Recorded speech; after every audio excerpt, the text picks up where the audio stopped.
बिस्मिल्लाहिर्रहमानिर्रहीम। अस्सलाम वालेकुम। आप देख रहे हैं हलाल फूड्स यूट्यूब चैनल। आज मैं आपके लिए बर्फ़ी की रेसिपी लेकर आई हूँ। बर्फ़ी भी हम इस तरह से बनाएंगे कि इसमें ना तो मैं खोए का इस्तेमाल करूँगी, ना ही बेसन का, ना चाशनी और ना ही मिल्क पाउडर का। सिर्फ़ 1 कप दूध से ये बर्फ़ी तैयार होगी और इतनी सॉफ्ट और मुंह में घुल जाने वाली ये तैयार होगी, बिल्कुल ऐसे ही जैसे आप किसी हलवाई से इसको लेकर आते हैं। तो चलिए फिर हम देख लेते हैं कि इस बर्फ़ी को बनाने के लिए हमें किन चीज़ों की ज़रूरत है। सबसे पहले हमने 1 कप जो है ये मैदा ले लेना है। ये मैं मेयरिंग कप का इस्तेमाल कर रही हूँ। अगर आपके पास मेयरिंग कप नहीं है तो आपने कोई भी कटोरी या गिलास वगैरह ले लेना है, जिससे आप सारी चीज़ें मेयर करके डालेंगे। ये 1 कप मैंने मैदा छान कर इस्तेमाल करना है। तो अब मैंने चूल्हा जला लिया है और ऊपर मैंने पैन रख दिया है। पैन में 5 से 6 चम्मच मैंने देसी घी के डाल दिए हैं। मैं यहाँ पर देसी घी का इस्तेमाल कर रही हूँ। अगर आपके पास देसी घी नहीं है तो फिर आप कोई भी बनास्पति जो आप यूज़ करते हैं वो वाला ले लीजिएगा। मिठाइयाँ अक्सर घी में ही बनाई जाती हैं, फिर इनका टेस्ट सही आता है। अब इसमें मैंने मैदा 1 कप शामिल कर दिया है और 2 चम्मच इसमें मैंने सूजी डाल दी है। अब लो फ्लेम पर हमने मैदे और सूजी को भूनना है। फ्लेम हमने बिल्कुल हल्का रखना है। अगर ज़रा सा भी तेज़ फ्लेम हुआ तो मैदा जो है ये बहुत जल्दी जल जाएगा। इतनी देर हम मैदे को भूनेंगे जब तक कि इसमें से अच्छी सी भुनने की खुशबू नहीं आ जाती। तकरीबन हमें 12 से 15 मिनट लगेंगे लो फ्लेम पर और हमारा मैदा जो है ये अच्छी तरह से भुन जाएगा। ये देखिए तकरीबन 15 मिनट तक मैंने मैदे को भूना है और इसका कलर हल्का सा चेंज हो गया है और बहुत प्यारी खुशबू आ रही है मैदे के भुनने की। इसका मतलब है कि ये मैदा भुन चुका है। तो अब हम फ्लेम ऑफ कर देंगे और इसको हमने फ़ौरन किसी और बर्तन में ट्रांसफ़र कर देना है। अगर ये इसी पैन में पड़ा रहा तो ये जल जाएगा, क्योंकि पैन अभी बहुत ज़्यादा गर्म है, इसलिए हमने इसको इस पैन से निकाल लेना है।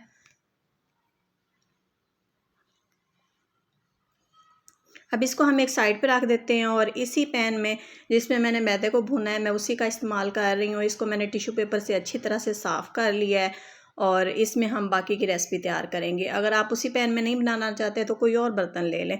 इसमें अब मैंने आधा कप चीनी का शामिल कर दिया है। चूल्हा मैंने जलाया है और ऊपर मैंने पैन रख दिया है। अब चीनी को हमने कैरमलाइज़ करना है। बिल्कुल हल्के से फ्लेम पर हम चीनी को कैरमलाइज़ करेंगे। ये देखिए आहिस्ता आहिस्ता चीनी जो है ना ये मेल्ट होना शुरू हो गई है। तो बस हल्के से फ्लेम पर चीनी को हम अच्छा सा कलर देंगे।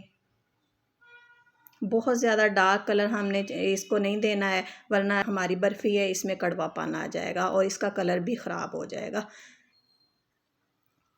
ये देखिए हिलाते हुए तकरीबन जो आप चीनी है ये मेल्ट हो चुकी है और कलर भी माशाल्लाह से देखिए बहुत प्यारा है। अभी बस थोड़ा सा मुझे चीनी का दाना नज़र आ रहा है। बस ऐसे हिलाते हुए ये अभी थोड़ी देर में मेल्ट हो जाएगा। जैसे ही चीनी सारी मेल्ट हो जाए तो फिर हम इसमें दूध शामिल कर देंगे। बस इससे डार्क कलर हमने नहीं करना है, ये बहुत ही परफेक्ट कलर है। तो अब इसमें मैं दूध शामिल कर रही हूँ। जिस कप से मैंने मैदा मैयर किया है उसी कप से 1 कप मैंने दूध इसमें शामिल कर देना है। जैसे ही हम दूध डालेंगे तो जो हमारा कैरेमल है ये इकट्ठा हो जाएगा, लेकिन आपने परेशान नहीं होना है। आहिस्ता आहिस्ता ऐसे हम चम्मच से हिलाएंगे तो ये दूध के अंदर मिक्स हो जाएगा। ये देखिए दूध के अंदर मिक्स हो गया है। अब इसमें 1 चम्मच मैं दही का शामिल कर रही हूँ। इससे दूध में हल्का सा दाना बन जाएगा जो खोए का टेक्सचर देगा। अगर आपके पास दही नहीं है तो फिर आप 1 टीस्पून या तो सिरका शामिल कर दें या फिर 1 टीस्पून इसमें नींबू का रस शामिल कर दें। हमने दूध को फाड़ना नहीं है, बस हल्का सा हमने इसमें दाना बनाना है। अब 5 से 6 मिनट तक मैंने मज़ीद इसको पकाना है ताकि ये थोड़ा सा थिक हो जाए। जैसे ही ये हल्का सा थिक हो जाएगा तो फिर हम इसमें मैदा शामिल कर देंगे। ये देखिए ये गाढ़ा हो गया है। मैंने फ्लेम बिल्कुल लो कर दिया है और इसमें जो हमने मैदा भून के रखा था वो इसमें शामिल कर देना है। बिल्कुल यहाँ पे हल्का हमने फ्लेम कर देना है। अब मैदे को हमने अंदर मिक्स कर लेना है और ये देखिए ये डो फॉर्म में आ गया है। अच्छी तरह से हम इसको मिक्स करेंगे और 1 चम्मच मैंने घी इसमें और शामिल कर दिया है। इस घी को भी हमने अच्छी तरह से इसके अंदर मिक्स कर लेना है और मिक्स करने के बाद फिर हम फ्लेम बंद कर देंगे और इसको हम उतार लेंगे। ये देखिए अच्छी तरह से हमारी मिक्सिंग हो गई है। अब अगर आपके पास कोई सांचा है या कोई पैन बर्तन ट्रे वगैरह है तो उसमें भी आप निकाल सकते हैं। मैंने सिंपल बटर पेपर लिया है और उसको मैंने ऑयल से ग्रीस कर लिया है और उसके ऊपर मैंने ये सारा मिक्सचर निकाल लिया है।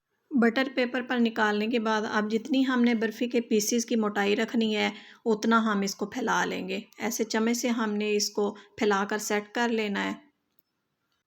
अगर आपके पास बटर पेपर नहीं है तो फिर आप किसी ट्रे वगैरह का इस्तेमाल कर सकते हैं, लेकिन जिस भी चीज़ का इस्तेमाल करें उसको आपने पहले हल्का सा ग्रीस कर लेना है ऑयल या घी से। आप चाहें तो बादाम या पिस्ते वगैरह लगा सकते हैं, चांदी के वर्क भी चाहें तो लगा सकते हैं। हल्का सा चम्मच से प्रेस कर दें ताकि जो हमारे मेवे हैं ये अच्छी तरह से बर्फ़ी के साथ चिपक जाएं और कटिंग करते वक्त उतरे ना।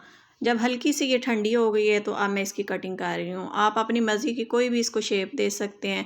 मैं इसको स्क्वायर पीसेस में कट कर रही हूँ और आप देख सकते हैं कि जब मैं इसकी कटिंग कर रही हूँ तो ये कितनी सॉफ्ट लग रही है। बहुत ही आसान और मज़ेदार सी रेसिपी है। आप इस तरीके से ये बर्फ़ी बनाएंगे तो यकीन कीजिए आप हलवाई से भी कई गुना बेहतर ये बर्फ़ी तैयार कर लेंगे। बहुत ही मज़े की तैयार होती है। तो 1 कप दूध से तकरीबन ये हमारी 1 किलो से ज़्यादा बर्फ़ी तैयार हुई है। आप इस रेसिपी को बनाएं और इन्जॉय करें। अगर रेसिपी पसंद आए तो वीडियो को लाइक और शेयर ज़रूर कीजिएगा और चैनल को सब्सक्राइब कीजिएगा। तो मिलते हैं दोबारा एक अच्छी और नई रेसिपी के साथ। जब तक के लिए अल्लाह हाफ़िज़।